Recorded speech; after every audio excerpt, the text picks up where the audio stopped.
All right, guys. So today we're going to do a little bit of discussion about point of view versus perspective. When I say point of view as your seventh grade language arts teacher, I mean like first person point of view, like I went to the store. Second person point of view, you went to the store. Or third person point of view, he, she, they went to the store, right?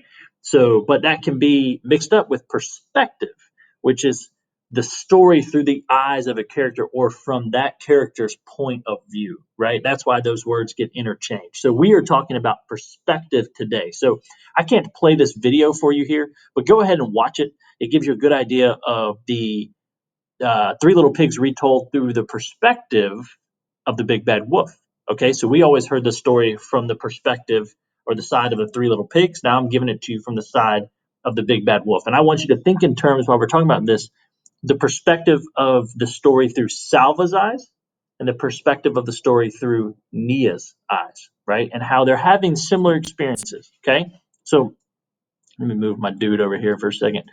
All right. So point of view focuses on who's telling the story, like I told you already. First person, second person, third person, who's narrating it, right? So in Salva's part, Salva is narrating the story. In Nia's part, it's probably that third person perspective on the outside, right? And you have that perspective of how it focuses on how the narrator perceives what is happening in the story, meaning the character's perspective affects how he feels about certain experiences in other characters, right? Similar to Salva and Naya, right? We're seeing the story told through Salva's experiences, through his eyes, even though it's told through a third person point of view. It's still Salva's perspective, just like Nia's perspective, and she is experiencing that story through her eyes, and we're reading about that story through her eyes, but it's told from a third person perspective or point of view. Okay, let's go on a little bit further. You don't need that slide for today. So what do we learn about Salva in chapter 1? Well, we learn he's an 11-year-old boy who attends school. Okay, his father is an important man. While he is at school, fighting breaks out in the village, and Salva's teacher tells the student to run away.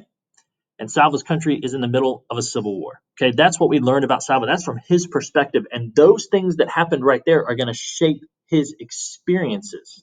Okay, that's going to change his perspective. So when I ask you questions through Salva's perspective of his story, explain how the events in chapter 1 affected his perspective. That was a bad way of explaining that, but you get the idea, right? Explain how these events affected Salva's perspective of his life or of his school or of his village, right?